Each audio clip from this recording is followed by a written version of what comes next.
Kyle Thomas here, founder and CEO of Provide. Just wanted to show you a quick demo about our CLI upgrades that have now feature the baseline protocol. There's a couple of new things here that are very interesting. You can now do Provide baseline proxy and you have some good functionality there where you can run a baseline stack locally using our CLI. You can also manage baseline workgroup participants, create new workgroups, join workgroups, and manage your workgroups, your baseline workgroups through our CLI. A lot of this functionality, we believe, will probably make its way into the baseline repo.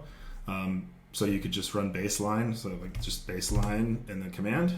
Right now it's tucked under the Provide CLI again. So let's start off with a new work group here. Let's initialize a new work group.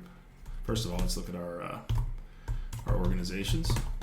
So we have these are the organizations that I have in my account because I've authenticated with the CLI locally. You can do Provide Authenticate to do that.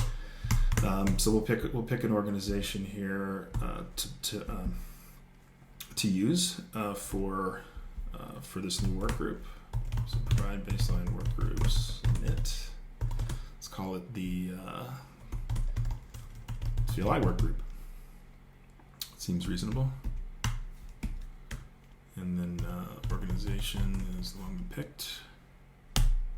So what's going to happen here is the same things that happened in BRI1 today. It's going to, if you don't specify an org registry contract address, it will go ahead and deploy a baseline org registry contract for you. And there's that transaction going on to the Robson testnet as well. Let's see. So once that's ready to roll, so what else can you do here?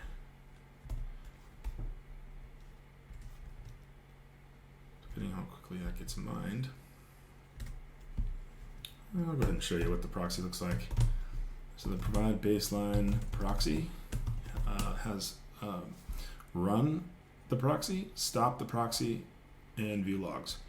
So the baseline proxy is essentially a logical app appliance. It's a handful of containers, and so if you see here, if we were to run a proxy, we have, or if you want to see the options here, we have quite a few options. You have the ability to set which parts of the BRI1 stack are going to be running locally to your environment, or by default they use our hosted environment. See privacy.provide.services, vault.provide.services, inchain.provide.services, ident.provide.services. So those are like the core set of APIs. Looks like this transaction just got mined. There you go. So there's that. We'll see another transaction go through here pretty soon where that organization is being registered on chain. So the Provide proxy, gives you a lot of flexibility in where you want to run various parts of the stack.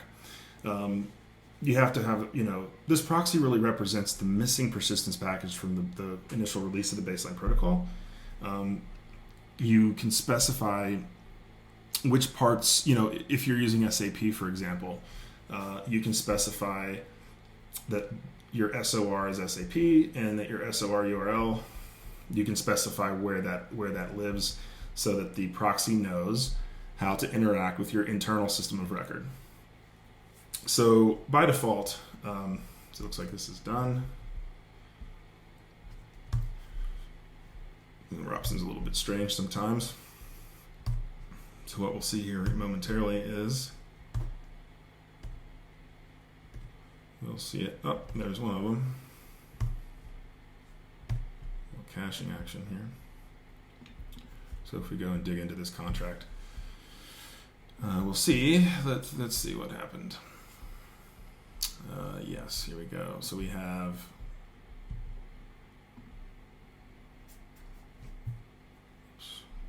there we go.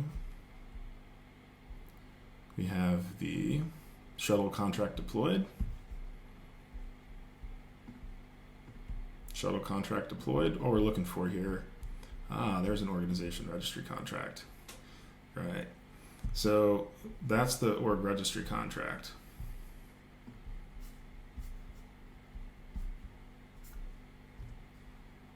And here's the transaction I mentioned that wasn't showing up on Etherscan a moment ago.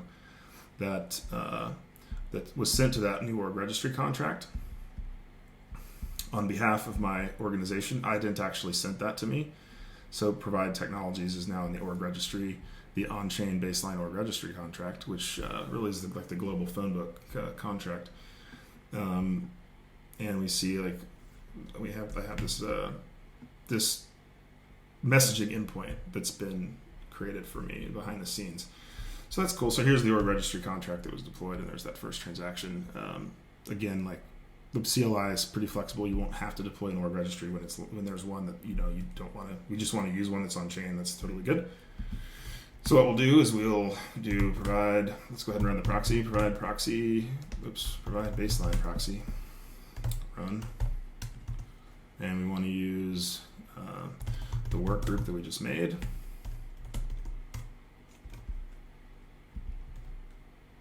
And we want to use our organization here. And what else can we do? We're going to want to, let's go ahead and do, let's tunnel. I think this may be the minimum set of parameters. You don't have to select tunnel if you don't want to. But what tunnel does is it actually will expose, it'll put a hole basically in my local firewall. It'll tunnel a hole out to the internet. That is essentially a way to easily make my baseline proxy accessible to the outside world, to the internet. That way I can build and test the baseline protocol. So if I run that, you'll see it pulls the Docker images that are needed. It establishes this tunnel connection, and it starts the proxy. Pretty simple.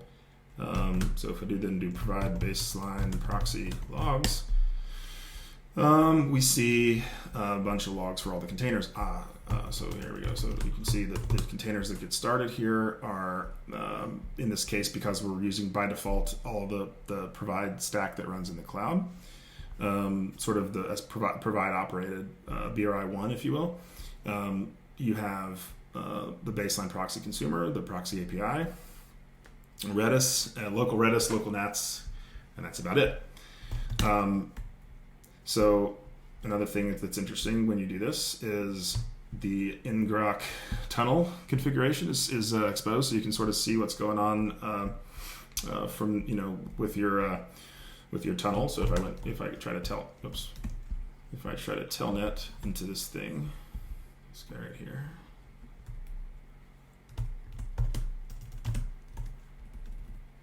I'm going to hit my exposed NAT server on the internet. It's going to log a connection here in the ngrok status dashboard, and it's ultimately going to fail because I didn't provide a bearer authorization token in time. So if I were to want to transact with someone in the baseline workgroup, I could, for example, provide workgroups participants, I think. Baseline workgroups workgroup participants. So that's I can invite one, yeah, right? So invite, so I can just basically be like, I don't know, let's just invite David, right? We want David to be part of our amazing workgroup, and we basically put this flag here again. Oops. I believe we need a reference to who we are. We do, for sure. So the organization.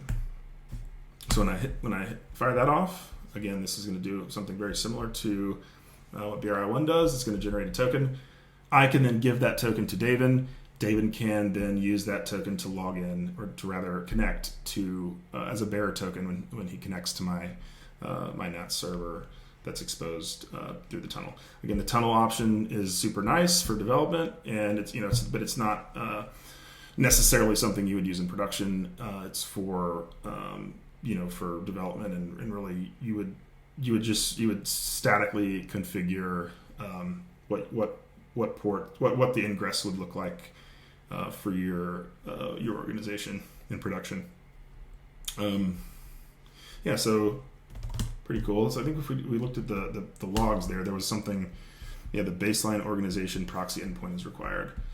So what that means is we need to actually stand up our proxy again. So what you see here, you see all the proxy containers are still running, but if we ran provide baseline proxy, our tunnel connection is no longer active. So it'll probably actually work to where these containers will be pulled down for you, and there'll be a headless mode or like a detached mode, similar to how the Docker run command works. You'll be able to run the proxy detached, and it'll be detached there. So what you'll see now is there's no more containers running. It wiped everything. There's no networks that are left from what we just did. And what we need to do is actually run this command again, run the proxy again with the proxy endpoint URL, because it is not currently tunneled. We will probably enable support for tunneling as well. But let's just be like, don't at me. So if we run that, then we will see when we fire these logs up again next time. Well, first of all, let's take a look at the networks. See, we got the baseline proxy network there. We've got another tunnel. We've got another tunnel established, and that updates the org registry contract on the blockchain. So every time if you get a new tunnel endpoint address for your messaging, the org registry contract is updated automatically for you. Very nice.